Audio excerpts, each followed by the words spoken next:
కుటుంబంలో ఎంతమంది పిల్లలు ఉంటే అంతమందికి తల్లికి వందనం ఇస్తున్నామని ఏపీ సీఎం చంద్రబాబు అన్నారు. ఆడబిడ్డలకు ఆర్టీసీ బస్సుల్లో ఉచిత ప్రయాణం కల్పిస్తున్నామన్నారు. ధరలు పెరిగాయని, మళ్లీ కొందరు కట్టెలు పోయి వాడారని, అందుకే మహిళల కోసం ఉచితంగా గ్యాస్ సిలిండర్లు అందిస్తున్నామన్నారు. ఒకప్పుడు ఆడబిడ్డలను చదివించేవారు కాదని చంద్రబాబు అన్నారు.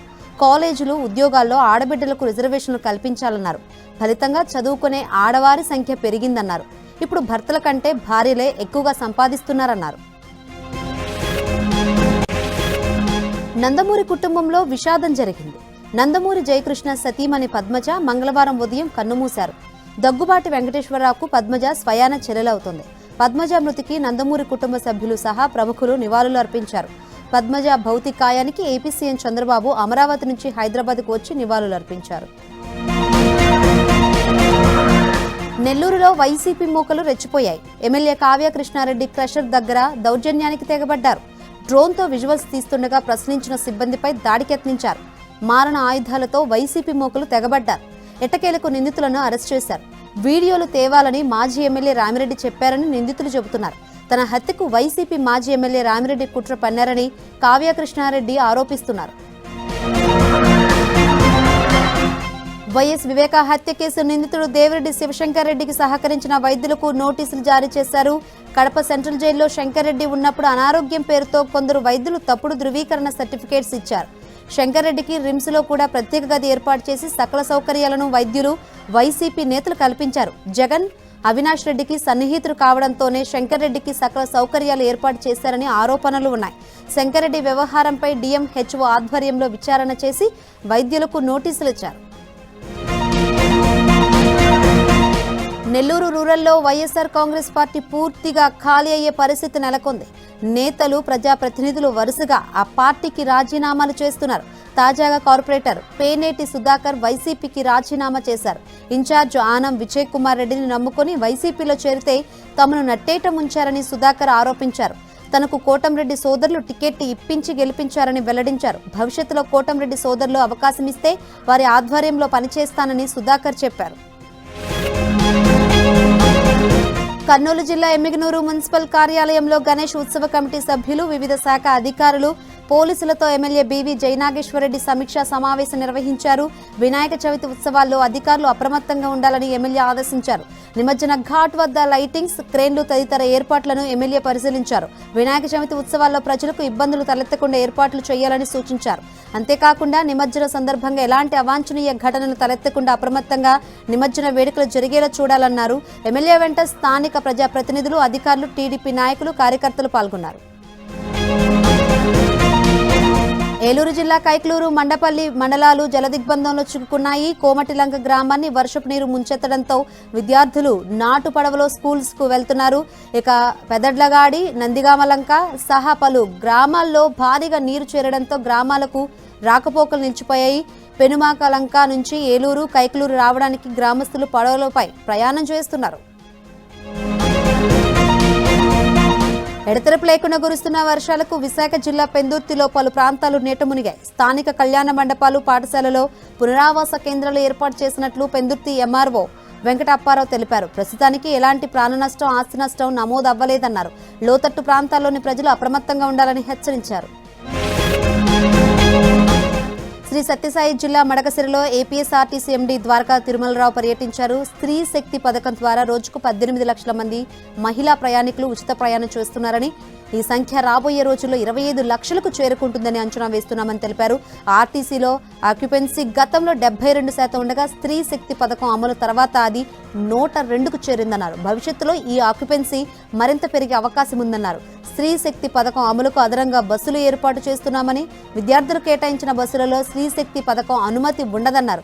స్త్రీ శక్తి పథకం అమలు చేయడానికి ప్రతి ప్రయాణికురాలికి రాబో రోజుల్లో స్మార్ట్ కార్డును అందజేస్తామని తిరుమలరావు తెలిపారు. శ్రీ సత్యసాయి జిల్లా మడకసిరిలో ఎమ్మెల్యే క్యాంపు కార్యాలయంలో ముఖ్యమంత్రి సహాయ నిధి చెక్కులను ఎమ్మెల్యే ఎంఎస్ రాజు పంపిణీ చేశారు. ఈ కార్యక్రమంలో 31 మంది లబ్ధిదారులకు దాదాపు 12 లక్షల రూపాయలు విలువ చేసే చెక్కులు అందజేశారు. ఈ సందర్భంగా ఎమ్మెల్యే ఎంఎస్ రాజు మాట్లాడుతూ పేదల కోసం కూటమి ప్రభుత్వం పనిచేస్తుందని, నిరుపేదలకు ఎల్లప్పుడూ అండగా నిలుస్తుందని పేర్కొన్నారు. సహాయాన్ని అందుకున్న లబ్ధిదారులు ముఖ్యమంత్రి సహాయ నిధి ద్వారా తమకు లభించిన ఆర్థిక సాయం పట్ల ఆనందం వ్యక్తం చేశారు. పారిశుద్ధ్యంపై నిర్లక్ష్యం వహిస్తే చర్యలు తప్పవని ప్రభుత్వ విప్ రాయదుర్గం ఎమ్మెల్యే కాల్వ శ్రీనివాసులు హెచ్చరించారు. అనంతపురం జిల్లా రాయదుర్గం మున్సిపల్ కార్యాలయంలో పారిశుద్ధ్య కార్మికులతో ఆయన సమావేశమయ్యారు.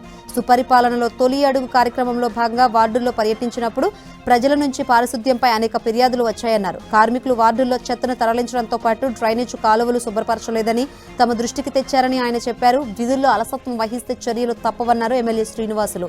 అధికారుల అలసత్వంతోనే కార్మికులు సరిగ్గా పనిచేయడం లేదని అధికారులపై ఆయన మండిపడ్డారు. ప్రజల నుంచి ఏమైనా సమస్యలు ఉంటే వార్డు ఇన్ఛార్జిపై చర్యలు తీసుకుంటానని ఆయన వార్నింగ్ ఇచ్చారు. రైతే రాజు అనేలా రైతు మెచ్చేలా కూటమి ప్రభుత్వం పాలన చేస్తుందని ఏపీ వ్యవసాయ శాఖ మంత్రి అచ్చెన్నాయుడు స్పష్టం చేశారు. పల్నాడు జిల్లా వినుకొండ మార్కెట్ యార్డులో ఏర్పాటు చేసిన మెగా కిసాన్ మేళను ఆయన ప్రారంభించారు. తొలుత ప్రభుత్వ చీఫ్ విప్ జీవి ఆంజనేయుల ఆధ్వర్యంలో ఏర్పాటు చేసిన ట్రాక్టర్ ర్యాలీలో అచ్చెన్నాయుడు, ఎమ్మెల్యేలు కన్నా లక్ష్మీనారాయణ, చదలవాడ అరవింద్ బాబు, జూలకంటి బ్రహ్మారెడ్డిలు పాల్గొన్నారు. ర్యాలీలో ట్రాక్టర్ నడిపి అచ్చెన్నాయుడు రైతులను ఉత్సాహపరిచారు. జగన్ పాలనలో రైతులకు, వ్యవసాయానికి జరిగిన అన్యాయాన్ని మంత్రి అచ్చెన్నాయుడు గుర్తు చేస్తూ కూటమి ప్రభుత్వం రైతులకు చేస్తున్న మేలును వివరించారు.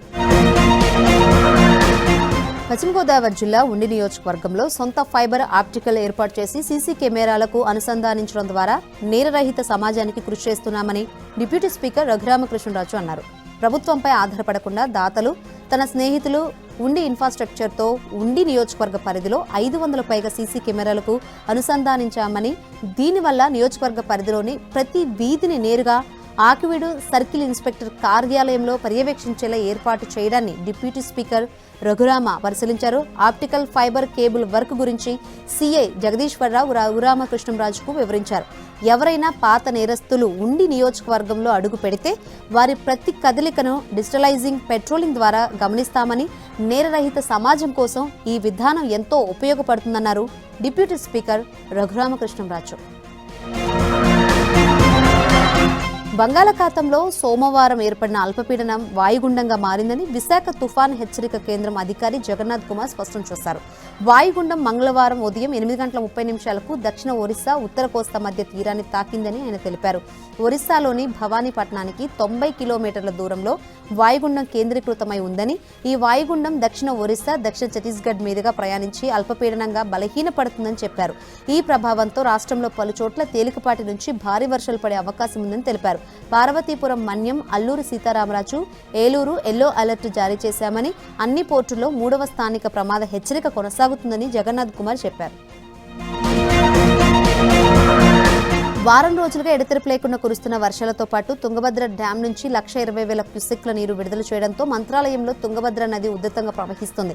దీంతో అధికారులు అప్రమత్తమయ్యారు. నదిలోకి భక్తులు వెళ్లకుండా మైకుల ద్వారా హెచ్చరికలు జారీ చేస్తున్నారు. శ్రీమఠం సమీపంలోని గంగమ్మ గుడిమెట్లు పూర్తిగా మునిగిపోయింది. నది ఉధృతి కారణంగా భక్తులు వెళ్లకుండా పోలీసులు పర్యవేక్షిస్తున్నారు. నియోజకవర్గంలోని కౌతాళం, కోసిగి, మంత్రాలయం మండలాల పరిధిలోని నదీ తీర గ్రామాలలో పంటలు కొంతమేరకు నీట మునగడంతో రైతులు ఆందోళన చెందుతున్నారు. నీటి ప్రవాహం మరింత పెరిగితే తీవ్ర నష్టం వాటిల్లుతుందని ఆందోళనకు గురవుతున్నారు. జగిత్యాల జిల్లా ధర్మపురి వద్ద గోదావరి పరవళ్లు తొక్కుతుంది. ఎగువ ప్రాంతాల్లో కురుస్తున్న భారీ వర్షాలకు వాగులు, వంకల ద్వారా భారీ వరద గోదావరిలోకి చేరుతుంది. ఎస్ఆర్ఎస్పీ, కడెం ప్రాజెక్టులకు భారీ వరద పోటెత్తడంతో అధికారులు ప్రాజెక్టుల గేట్లు ఎత్తి విడతల వారీగా నీటిని దిగువకు విడుదల చేస్తున్నారు. ప్రస్తుతం వరద ప్రవాహం పుష్కర ఘాట్లపై నుంచి కొనసాగుతోంది. ప్రకాశం జిల్లా గిద్దలూరు మండలంలో సెగిలేరు వాగు ఉధృతంగా ప్రవహిస్తుంది. కొద్ది రోజులుగా నల్లమల అటవీ ప్రాంతంలో కురుస్తున్న భారీ వర్షాలకు దిగువమెట్ట సమీపంలో సెగిలేరు వాగు ఉధృతంగా ప్రవహిస్తుంది. వాగుల వద్దకు ప్రజలెవరూ వెళ్లొద్దని అధికారులు హెచ్చరికలు జారీ చేశారు. దాదాపు 3 ఏళ్ల తర్వాత సెగిలేరు వాగు పొంగి ప్రవహిస్తూ ఉండడంతో ప్రజలు హర్షం వ్యక్తం చేస్తున్నారు. అల్లూరు జిల్లాలోని విలీన మండలంలో భారీ వర్షాలతో వాగులు ఉధృతంగా ప్రవహిస్తున్నాయి. దీంతో శబరి, గోదావరి నదులకు క్రమేణా వరద పెరుగుతోంది. కూనవరం వద్ద మొదటి ప్రమాద హెచ్చరిక దాటి గోదావరి ప్రవహిస్తుంది. చింతూరు దగ్గర శబరి నది ప్రమాదకర స్థాయిలో ప్రవహిస్తుంది. కూనవరం మండలం కొండ్రాజుపేట వద్ద కాజువే పైకి వరద నీరు చేరింది. విఆర్పురం మండలంలో అన్నవరం వాగు, జల్లివారిగూడెం వాగులు పొంగడంతో రహదారులపై నుంచి వరద నీరు ప్రవహిస్తుంది. చింతూరు మండలంలో సోక్లేరు వాగు పొంగడంతో విఆర్పురం మండలం వైపు రాకపోకలు నిలిచిపోయాయి. ములుగు జిల్లాలో భారీ వర్షాలు కురుస్తున్నాయి. వెంకటాపురం మండలం చొక్కాలలో మిర్చి నారుమళ్లు నీట మునగడంతో రైతులు ఆందోళన వ్యక్తం చేస్తున్నారు. 100 ఎకరాల్లో మిర్చి పంట నీట మునగడంతో లక్షల్లో నష్టం వచ్చిందని రైతులు ఆవేదన వ్యక్తం చేశారు. ప్రభుత్వం వెంటనే ఆదుకోవాలని రైతులు కోరుతున్నారు. మేడ్చల్ జిల్లాలో భారీ వర్షాలకు దుండిగల్ పరిధి మల్లంపేట ప్రధాన రహదారిపై వరద నీరు ప్రవహిస్తుంది. చెన్నం చెరువు అలుగు పారడంతో మల్లంపేట నుంచి బాచుపల్లి వెళ్లే ప్రధాన రహదారి జలమయమైంది. దీంతో వాహనదారులు తీవ్ర ఇబ్బందులు ఎదుర్కొన్నారు. ఇప్పటికైనా డ్రైనేజీ వ్యవస్థను బాగు చేయాలని, కబ్జా అయిన స్థలాలను గుర్తించి హైడ్రా అధికారులు చర్యలు తీసుకోవాలని స్థానికులు కోరుతున్నారు. జయశంకర్ భూపాలపల్లి జిల్లాలో 3 రోజులు కురుస్తున్న భారీ వర్షాలతో వాగులు వంకలు ఉప్పొంగి ప్రవహిస్తున్నాయి. మహాముత్తారం మండలంలో కేశవాపూర్ పెగడపల్లి మధ్య ప్రవహిస్తున్న పెద్దవాగును జిల్లా కలెక్టర్ రాహుల్ శర్మ పరిశీలించారు. వాగు ఉధృతంగా ప్రవహించడంతో కాటారం మేడారం మధ్యలో రాకపోకలు నిలిచిపోయాయి. వరద ప్రభావిత ప్రాంతాల్లో జిల్లా కలెక్టర్ పర్యటించారు. ప్రజలు సురక్షితంగా ఉండాలని, ఎటువంటి ప్రమాదకర ప్రాంతాలకు వెళ్లవద్దని ఆయన హెచ్చరించారు. స్థానిక పరిస్థితులు అంచనా వేసి అవసరమైన సహాయక చర్యలు తీసుకోవాలని సంబంధిత శాఖల అధికారులకు ఆయన ఆదేశాలు జారీ చేశారు. వారం నుంచి కురుస్తున్న భారీ వర్షాలకు నాగర్ కర్నూలు జిల్లాలో చెరువులు, కుంటలు నిండి అలుగులు పారుతున్నాయి. దీంతో నాగర్ కర్నూలు నుంచి జడ్చర్ల, తాడూరు, కల్వకుర్తికి రాకపోకలు ఇబ్బందులు ఏర్పడ్డాయి. అయితే కేసరి సముద్రం చెరువు అలుగు ఉధృతంగా పారుతుండడంతో పలు గ్రామాలకు నిలిచిపోవడంతో రాకపోకలు నిలిచిపోయాయి. ఈ నేపథ్యంలో జిల్లాలో వరద పరిస్థితులను కలెక్టర్ అధికారులతో సమీక్షించారు. కొద్ది రోజులుగా ఎడతెరిపి లేకుండా కురుస్తున్న వర్షాలకు విషజ్వరాలు విజృంభిస్తున్నాయి. సంగారెడ్డి జిల్లా పుల్కల్ మండలంలోని సింగూర్ సాంఘిక సంక్షేమ గురుకుల పాఠశాలలో విషజ్వరాలతో 40 మంది విద్యార్థులు బాధపడుతున్నారు.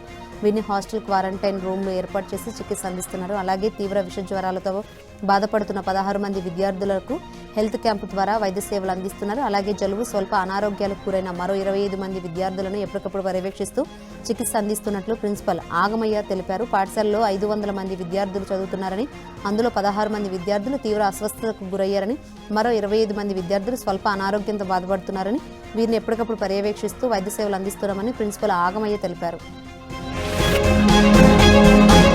నిజామాబాద్ జిల్లాలో భారీ వర్షాలకు ప్రధాన ప్రాజెక్టులు నిండుకుండలా మారాయి. శ్రీరామ్ సాగర్, నిజాం సాగర్ ప్రాజెక్టులో పూర్తిస్థాయి నీటి నిల్వలు చేరుకున్నాయి. జిల్లాలో వాగులు వంకలు పొంగి పొర్లుతున్నాయి. చెరువులు నిండిపోయి ఓవర్ఫ్లో అవుతున్నాయి. దీంతో పలు ప్రాంతాల్లో రాకపోకలకు అంతరాయం ఏర్పడింది. శ్రీరామ్ సాగర్ ప్రాజెక్టుకు భారీ వరద కొనసాగుతుంది. శ్రీరామ్ సాగర్ ప్రాజెక్టు ఇన్ఫ్లో 2,75,000 క్యూసెక్లు నమోదైంది. 39 గేట్లు ఎత్తి 75,000 క్యూసెక్ల నీటిని దిగువకు గోదావరిలోకి విడుదల చేస్తున్నారు. మరోవైపు దేశ ఆర్థిక రాజధాని ముంబై వరద గుప్పెట్లో చిక్కుంది. కొద్ది రోజులుగా ఏకదాటిగా కురుస్తున్న వర్షాలకు ముంబైలోని పలు ప్రాంతాలు జలమయం మారాయి. కాలనీలు, భవనాలను వరద నీరు ముంచెత్తింది. రోడ్లు, రహదారుల మీద ప్రవహిస్తున్న వరద నీరు నదులను తలపిస్తుంది. నడుంలోతు వరద నీటిలో ప్రజలు తీవ్ర ఇబ్బందులు పడుతున్నారు. భారీ వాహనాలు సైతం వరద నీటిలో ముందుకు కదలలేకపోతున్నాయి. రాకపోకలకు తీవ్ర అంతరాయం ఏర్పడింది. వరద నీటిలో వాహనాలను తోసుకుంటూ వెళ్తూ వాహనదారులు తీవ్ర ఇబ్బందులు పడుతున్నారు. రైల్వే ట్రాక్లపై కూడా వర్షం నీరు చేరడంతో రైళ్ల రాకపోకలకు తీవ్ర అంతరాయం ఏర్పడింది. అతి నెమ్మదిగా కదులుతున్న రైళ్ల దృశ్యాలు సోషల్ మీడియాలో వైరల్గా మారాయి. పలు రైళ్లను రద్దు చేయడంతో ప్రయాణికులు తీవ్ర ఇబ్బందులు పడుతున్నారు. జమ్మూ కాశ్మీర్లోని కునియన్లో సహాయక చర్యలు కొనసాగుతున్నాయి. పూంచ్ నదికి ఒక్కసారిగా వరద పోటెత్తడంతో అటవీ ప్రాంతాల్లో పలువురు వ్యక్తులు చిక్కుపోయారు. వరదల్లో చిక్కున్న వారిని రక్షించేందుకు రెస్క్యూ టీం తీవ్రంగా కృషి చేస్తోంది. తాళ సాయంతో నదిని దాటుకుని వెళ్లి వరదల్లో చిక్కున్న వారిని రెస్క్యూ సిబ్బంది సురక్షితంగా బయటకు తీసుకువస్తున్నారు. ఉపరాష్ట్రపతి ఎన్నికకు సంబంధించి జాతీయ స్థాయిలో విపక్ష కూటమి కీలక నిర్ణయం తీసుకుంది. తమ అభ్యర్థిగా సుప్రీంకోర్టు రిటైర్డ్ న్యాయమూర్తి జస్టిస్ బి సుదర్శన్ రెడ్డి పేరును ఖరారు చేసింది. ఈ మేరకు కాంగ్రెస్ అధ్యక్షుడు మల్లికార్జున ఖర్గే ప్రకటన చేశారు. దీనికి విపక్ష పార్టీలన్నీ మద్దతు తెలిపాయన్నారు. ఎన్డీఏ అభ్యర్థి రాధాకృష్ణన్ ఏకగ్రీవంగా ఎన్నుకోవాలని అధికార పక్షం విజ్ఞప్తి చేసిన సమయంలోనే విపక్ష పార్టీలు తమ అభ్యర్థిని ప్రకటించాయి. దేశంలోని ప్రఖ్యాత న్యాయ నిపుణుల్లో బి సుదర్శన్ రెడ్డి ఒకరు. ఆంధ్రప్రదేశ్, గువాహటి హైకోర్టులతో పాటు సుప్రీంకోర్టులో సేవలందించారు. ప్రతిపక్షాలన్నీ ఒకే పేరును అంగీకరించడంతో ఎంతో సంతోషంగా ఉందని, ఇది ప్రజాస్వామ్యానికి అతిపెద్ద విజయమని ఖర్గే తెలిపారు. ఉపరాష్ట్రపతిగా తెలుగువాడిని కీలక పదవిలో కూర్చోబెట్టే అవకాశం మనకు వచ్చిందని తెలంగాణ సీఎం రేవంత్ అన్నారు. ఇండియా కూటమి అభ్యర్థి జస్టిస్ సుదర్శన్ రెడ్డికి టీడీపీ, వైసీపీ, బీఆర్ఎస్, ఎంఐఎం సహా అన్ని పార్టీలు మద్దతు తెలపాలని విజ్ఞప్తి చేశారు. అలాగే ఏపీ సీఎం చంద్రబాబు, కేసీఆర్, జగన్, పవన్ కళ్యాణ్కు విజ్ఞప్తి చేస్తున్నానని తెలిపారు.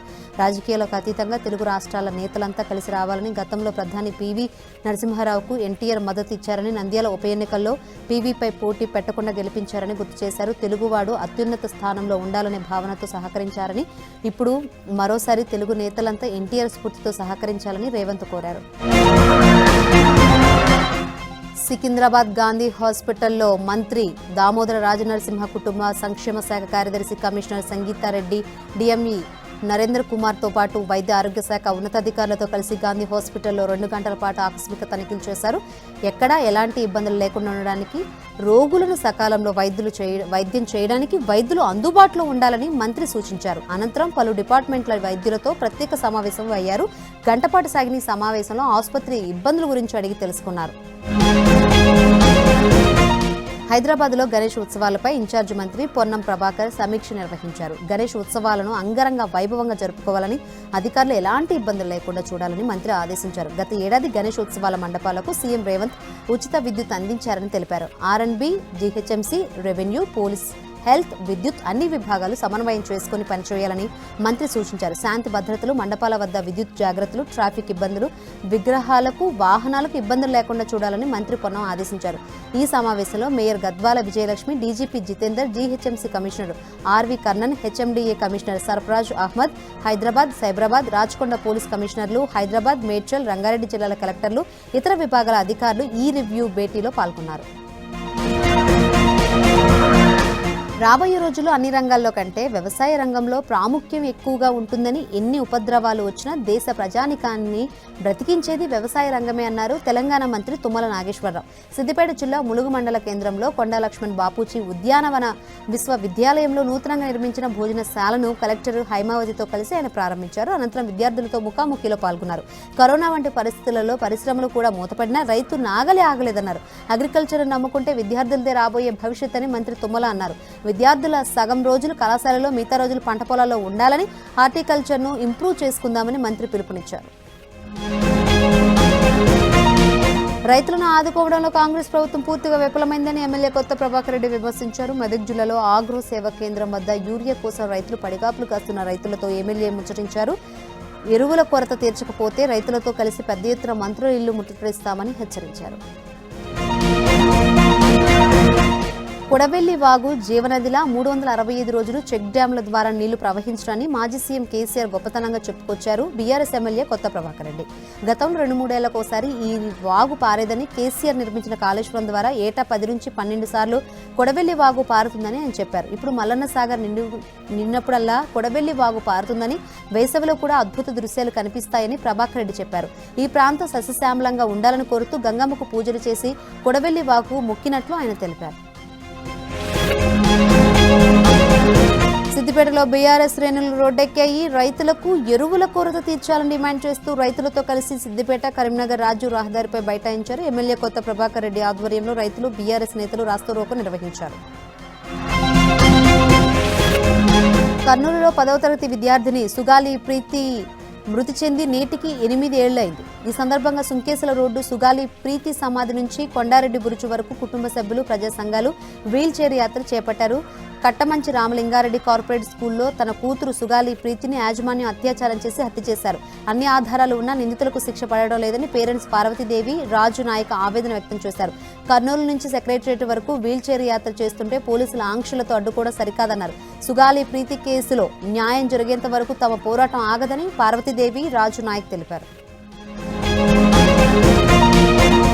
పాఠాలు చెప్పాల్సిన ప్రభుత్వ టీచర్లు ఆందోళన బాట పట్టారు. హైదరాబాద్ కూకట్పల్లిలో తమ మండలానికి ఎంవీఓ కార్యాలయం లేక తీవ్ర ఇబ్బందులు ఎదుర్కొంటున్నట్లు టీచర్స్ చెబుతున్నారు.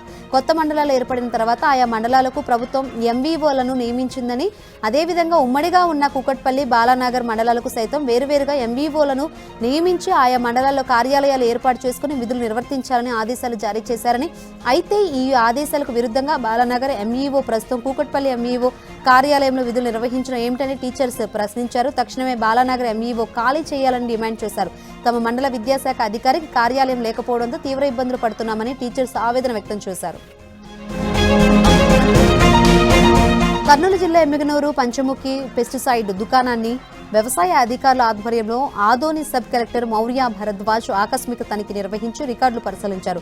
పంచముఖి పెస్టిసైడ్ దుకాణంలో రైతులను మోసం చేస్తూ అనుమతులు లేని బయో పురుగు మందులు అమ్ముతున్నారని ఓ రైతు జిల్లా కలెక్టర్ రంజిత్ పాషాకు ఫిర్యాదు చేశాడు. దీంతో కలెక్టర్ ఆదేశాలతో సబ్ కలెక్టర్ తనిఖీలు చేశారు. ఈ దాడిలో అనుమతులు లేని 64,000 విలువ చేసే పెస్టిసైడ్స్ ఉన్నట్లు గుర్తించి 6A కేసు నమోదు చేసినట్లు సబ్ కలెక్టర్ మౌర్య భరద్వాజ్ తెలిపారు. వరల్డ్ ఫోటోగ్రఫీ డే సందర్భంగా విజయవాడ ప్రెస్ క్లబ్లో వైభవపేతంగా వేడుకలు నిర్వహించారు. ఈ కార్యక్రమానికి ముఖ్య అతిథిగా ఎన్టీఆర్ జిల్లా కలెక్టర్ లక్ష్మీష హాజరయ్యారు. ప్రతిభావంతులైన ఫోటోగ్రాఫర్స్కు అవార్డులను కలెక్టర్ స్వయంగా అందజేశారు. ఫోటోగ్రఫీ రంగంలో సృజనాత్మక ప్రతిభను గుర్తించి సత్కరించడం ఆనందంగా ఉందని కలెక్టర్ లక్ష్మీష తెలిపారు.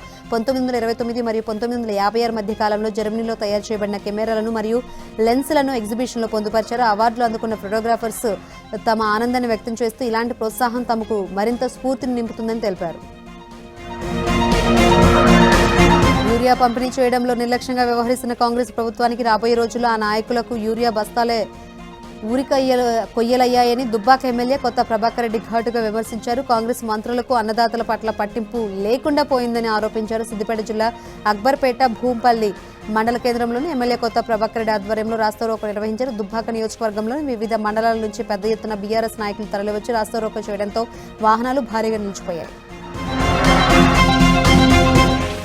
వరంగల్ జిల్లా వర్ధన్నపేట నియోజకవర్గం వ్యాప్తంగా రైతులను యూరియా కొరత వేధిస్తుంది. తమకు సరిపడినంత యూరియా లభించక రైతులు తీవ్ర అవస్థలు పడుతున్నారు. యూరియా కోసం రైతులు పర్వతగిరి మండలం కల్లెడ పిఎస్ఎస్ సొసైటీ వద్ద ఆందోళన చేశారు. అయితే దీంతో పరిస్థితి ఉద్రిక్తంగా మారింది. పోలీసులు రంగప్రవేశం చేసి రైతులను శాంతింపజేసే ప్రయత్నం చేశారు. రాయపర్తి వర్ధన్నపేట మండలాల్లోనూ సొసైటీలు ఫర్టిలైజర్స్ దుకాణాల ఎదుట రైతులు క్యూ కట్టిన దృశ్యాలు కనిపిస్తున్నాయి. మరోవైపు రైతుల ఆందోళన నేపథ్యంలో వరంగల్ కలెక్టర్ సత్యశారద రాయపర్తిలో పర్యటించారు. కృత్రిమ యూరియా కొరత సృష్టిస్తే క్రిమినల్ కేసులు నమోదు చేస్తామని హెచ్చరించారు. తిరుమల శ్రీవారిని ప్రముఖులు దర్శించుకున్నారు. వీరిలో తెలంగాణ మంత్రి కొండా సురేఖ కుటుంబ సభ్యులతో సహా దర్శించుకున్నారు. టేబుల్ టెన్నిస్ ప్లేయర్ నైనా జైస్వాల్, టాలీవుడ్ నటులు రమేశ్రీ, ప్రియదర్శి వేరువేరుగా కుటుంబ సభ్యులతో కలిసి వీఐపీ బ్రేక్ ప్రారంభ దర్శన సమయంలో స్వామివారిని దర్శించుకున్నారు. అనంతరం రంగనాయకుల మండపంలో వేద పండితులు వేద ఆశీర్వచనం పలికి స్వామివారి వస్త్రంతో సత్కరించి తీర్థ ప్రసాదాలు అందజేశారు. హైదరాబాద్లోని డిఎస్ఆర్ గ్రూప్ కన్స్ట్రక్షన్స్ కంపెనీలో ఐటీ సోదాలు కొనసాగుతున్నాయి. డిఎస్ఆర్ కంపెనీ డైరెక్టర్ ఇళ్లలో కూడా తనిఖీలు జరుగుతున్నాయి. ఏకకాలంలో 10 చోట్ల దాడులు కొనసాగుతున్నాయి. ట్యాక్స్ చెల్లింపుల అవతాలు జరిగినట్లు ఐటీ శాఖ అధికారులు గుర్తించారు. DSR company MD Sudhakar Reddy, executive director Prabhakar Reddy, CEO Satyanarayana Reddy ఇళ్లలో సోదాలు కొనసాగుతున్నాయి. గడిచిన 5 ఏళ్లలో పన్ను చెల్లింపులపై ఆరా తీస్తున్నారు. సిఆర్పీఎఫ్ బలగాల మధ్య ఐటీ సోదాలు కొనసాగుతున్నాయి. తిరుపతి జిల్లా కరకంబాడి మామండూరు మార్గంలో ఆంజనేయపురం వద్ద వాహన తనిఖీల్లో 20 ఎర్రచందనం తుంగలతో పాటు 2 కార్లను పోలీసులు స్వాధీనం చేసుకున్నారు. వీటిని తరలిస్తున్న ఒక స్మగ్లర్ను టాస్క్ ఫోర్స్ పోలీసులు అరెస్ట్ చేశారు. టాస్క్ ఫోర్స్ ఎస్పీ శ్రీనివాస్ గారి ఆధ్వర్యంలో డీఎస్పీ శ్రీనివాసరెడ్డి ఆదేశాలతో టాస్క్ ఫోర్స్ పోలీసులు సోమవారం రాత్రి నుంచి మామండూరు రోడ్డులో వాహన తనిఖీలు చేపట్టారు. మంగళవారం తెల్లవారుజామున 2 కార్లు వేగంగా వస్తుండగా వాటిని అడ్డుకుని ఆపారు. ఒక వాహనంలో డ్రైవర్ పారిపోగా మరో వ్యక్తిని పట్టుకున్నారు. వీటిని తనిఖీ చేయగా 20 ఎర్రచందనం దొంగలు లభించాయి. పట్టుబడిన వ్యక్తిని కర్ణాటకకు చెందిన వ్యక్తిగా గుర్తించారు. తిరుపతి టాస్క్ ఫోర్స్ పోలీస్ స్టేషన్కు తరలించారు. హైదరాబాద్ రామంతపూర్ ఘటన మరొక ముందే చాంద్రయానగుట్టలో విషాదం జరిగింది. చాంద్రయానగుట్ట నుంచి పురాణా పూల్కు వినాయకుడు విగ్రహాన్ని వాహనంలో తీసుకువెళ్తుండగా బండ్లగూడ రోడ్డు దగ్గర గణేష్ విగ్రహం ఉన్న వాహనానికి విద్యుద్ఘాతం తగిలింది. దీంతో వాహనంలో ఉన్న 2 వ్యక్తులు అక్కడక్కడ మృతి చెందగా మరో యువకుడు తీవ్రంగా గాయపడ్డారు. ఘటనా స్థలానికి పోలీసులు చేరుకుని గాయపడ్డ యువకుడిని ప్రైవేట్ ఆసుపత్రి తరలించారు. ఈ ఘటనపై పోలీసులు కేసు నమోదు చేసి దర్యాప్తు చేశారు. వరంగల్లో పలువురు నకిలీ వైద్యులు గుట్టురట్టు చేశారు. తెలంగాణ మెడికల్ కౌన్సిల్ అధికారులు కాశీబుగ్గ ప్రాంతంలో 2 నకిలీ వైద్యుల భాగోతాన్ని బయటపెట్టారు. తిలక్నగర్ ప్రాంతానికి చెందిన మామిడి ఈశ్వరయ్య అనే వ్యక్తి ఎల్ఐసి ఏజెంట్గా ఆర్ఎంపీ అసోసియేషన్ అధ్యక్షుడిగా ప్రచారం చేసుకుంటూ వైద్యం చేస్తున్నట్లు గుర్తించారు. అలాగే ఇదే ప్రాంతంలో మరో వ్యక్తి ఎస్కే నయి ఎక్స్రే టెక్నీషియన్ చదివి హిజామా కప్పింగ్ థెరపీ పేరుతో క్లినిక్ తెరిచి రోగులకు వైద్యం చేస్తున్నట్లు గుర్తించారు. 2 నకిలీ వైద్యులపై కేసులు నమోదు చేసి దర్యాప్తు చేస్తున్నారు. జోగులాంబ గద్వాల్ జిల్లా గద్వాల్లో మహారాష్ట్ర సోలాపూర్ నుంచి గంజాయిని తీసుకొచ్చిన గద్వాల్, ఐజా పట్టణాలలో యువతకు విక్రయిస్తున్న 3 నిందితులను పోలీసులు అరెస్ట్ చేశారు. ఈ కేసుకు సంబంధించిన వివరాలను గద్వాల డీఎస్పీ బొగలయ్య వివరించారు. 3 నిందితుల నుంచి సుమారు 35,000 విలువ చేసి 1.65 కేజీల గంజాయి, 3 మొబైల్ ఫోన్స్ స్వాధీనం చేసుకున్నట్లు తెలిపారు. గంజాయి సేవించిన వారిపై కూడా కఠిన చర్యలు చేపడతామని డీఎస్పీ తెలిపారు. ఈ కేసు ఛేదించడంలో ప్రతిభ చూపిన సిబ్బంది చంద్రయ్య, వీరేష్, కిరణ్లను డీఎస్పీ మొగలయ్య అభినందించారు. ఐఎస్ఎస్లోకి వెళ్లి సురక్షితంగా వచ్చిన తొలి భారతీయ వ్యోమగామి గ్రూప్ కెప్టెన్ శుభాంశు శుక్లా ప్రధాని మోదీతో భేటీ అయ్యారు. నాసా యాక్సియం 4 మిషన్ను ఇటీవల విజయవంతంగా పూర్తి చేసిన శుక్లా ఆదివారం స్వదేశానికి చేరుకున్నారు. వ్యోమగాములు ధరించే ప్రత్యేక జాకెట్తో శుభాంశు వచ్చారు. మోదీ ఆయనకు స్వాగతం పలికి ఆప్యాయంగా హత్తుకున్నారు. భుజంపై చేయి వేసి ఆయనతో కలిసి నడుస్తూ ముచ్చటించారు. తనతో పాటు ఐఎస్ఎస్కు తీసుకువెళ్లిన త్రివర్ణ పతాకాన్ని యాక్సియం 4 మిషన్కు సంబంధించిన జ్ఞాపికను శుక్లా ఆయనకు అందజేశారు. రోదసీ నుంచి జూన్ 29న ప్రధానితో శుక్లా ముచ్చటించినప్పుడు వెనకవైపు ఇదే పతాకం రెపరెపలాడుతూ కనిపించింది. అంతరిక్షం నుంచి తాను తీసిన కొన్ని చిత్రాలను టాబ్లెట్ కంప్యూటర్ చూపిస్తూ వాటిని గురించి శుక్లా వివరించారు. పార్లమెంట్ ఆవరణలో ఇండియా కూటమి ఎంపీలు నిరసన తెలిపారు. బీహార్ ఓటర్ల జాబితా సవరణ అంశం సహా ఓటు చోరీ అంశంపై చర్చ జరపాలని డిమాండ్ చేశారు. ఓటు చోరీ ఆపాలంటూ ఫ్లెక్సీలు, బ్యానర్లు ప్రదర్శించారు. ఈసీకి కేంద్ర ప్రభుత్వానికి వ్యతిరేకంగా చేశారు. అయితే యూరియా అంశంపైన ఇండియా కూటమి ఎంపీలు నిరసన వ్యక్తం చేశారు. రైతులకు యూరియా సప్లై చేయాలంటూ డిమాండ్ చేశారు. ఈ నిరసనలో కాంగ్రెస్ అధ్యక్షుడు ఖర్గే, కాంగ్రెస్ అగ్రనేత ప్రియాంక సహా ఎంపీలు పాల్గొన్నారు. ప్రసిద్ధ పుణ్యక్షేత్రం ధర్మస్థల దర్యాప్తు కొత్త మలుపు తిరిగింది. ధర్మస్థలలో వందల మృతదేహాలను ఖననం చేశానని చెప్పిన ఒకప్పటి పారిశుద్ధ్య కార్మికుడు మాట మార్చాడు. తనకు కొందరు వ్యక్తులు పుర్రని ఇచ్చి సీట్ అధికారులకు ఇవ్వాలని సూచించారని, న్యాయస్థానంలో ఆర్జీ కూడా వారే వేయించారని ట్విస్ట్ ఇచ్చాడు. తాను 2014 నుంచి తమిళనాడులోనే ఉంటున్నానంటూ తెలిపాడు. ఆ వ్యక్తి ఇచ్చిన సమాచారం ఆధారంగా ఆయనను ప్రేరేపించిన వ్యక్తులకు నోటీసులు ఇచ్చేందుకు చర్యలు తీసుకుంటున్నట్లు సిట్ తెలిపింది. కాగా పారిశుద్ధ్య కార్మికుడికి లై డిటెక్టర్ పరీక్షలు చేయించాలని కర్ణాటక విధానసభలో సభ్యులు సోమవారం డిమాండ్ చేశారు. యూట్యూబర్లపై తప్పుడు కథనాలను ప్రసారం చేస్తే కఠిన చర్యలు తీసుకుంటామని హెచ్చరించారు. కాంగ్రెస్ అగ్రనేత రాహుల్ గాంధీని ప్రధాని చేయడమే లక్ష్యంగా పనిచేస్తామని ఆర్జేడీ నేత తేజస్వి యాదవ్ పేర్కొన్నారు. బీహార్లో ఓటర్ జాబితా సమగ్ర సవరణను వ్యతిరేకిస్తూ రాహుల్ గాంధీ ఓటర్ అధికార యాత్ర ప్రారంభించారు. మంగళవారం నవాడాలో జరిగిన ఈ యాత్రలో తేజస్వి పాల్గొని మాట్లాడారు. వచ్చే లోక్సభ ఎన్నికల్లో రాహుల్ను ప్రధానిని చేయడమే లక్ష్యంగా ప్రతిపక్షాలని కృషి చేస్తాయన్నారు. తేజస్వి వ్యాఖ్యల సమయంలో రాహుల్ కూడా పక్కనే ఉన్నారు. ఇక దీనికి ముందు తేజస్వి ఓ వార్తా సంస్థతో మాట్లాడుతూ ప్రధాన ఎన్నికల కమిషనర్ జ్ఞానేష్ కుమార్పై తీవ్రస్థాయిలో విరుచుపడ్డారు. ఆయన వాస్తవాలతో కూడిన స్పష్టమైన సమాధానం ఇవ్వలేకపోయారని విమర్శించారు. తమిళనాడు కేసుపై తమ బెంచ్ అభిప్రాయం వెల్లడిస్తుందే కానీ తీర్పు ఇవ్వదని సుప్రీంకోర్టు సీజేఐ బీఆర్ గవాయ్ పేర్కొన్నారు. రాష్ట్రాల శాసనసభ ఆమోదించిన బిల్లులను రాష్ట్రపతి నిర్దిష్ట గడువులోగా తేల్చాలని కోర్టు నిర్దేశించవచ్చా అనే అంశంపై సుప్రీంకోర్టు విచారణ ప్రారంభించింది. మొదట ఈ పిటిషన్ విచారణకు చేపట్టడంపై ఉన్న అర్హతలను వింటామని చీఫ్ జస్టిస్ గవాయ్ వెల్లడించారు. దీనిపై సీనియర్ న్యాయవాదులు కేకే వేణుగోపాల్, అభిషేక్ మను సింఘ్వి వాదనలు కూడా విన్న సీజేఐ గవాయ్ స్పందిస్తూ తాము కేవలం అభిప్రాయాలు మాత్రమే చెబుతామన్నారు. మరో న్యాయమూర్తి జస్టిస్ పిఎస్ నరసింహ కూడా తమ బెంచ్ కేవలం అభిప్రాయం మాత్రమే వెల్లడిస్తుందని, తమిళనాడు కేసు జడ్జిమెంట్పై ఎలాంటి ప్రభావం చూపదని పేర్కొన్నారు.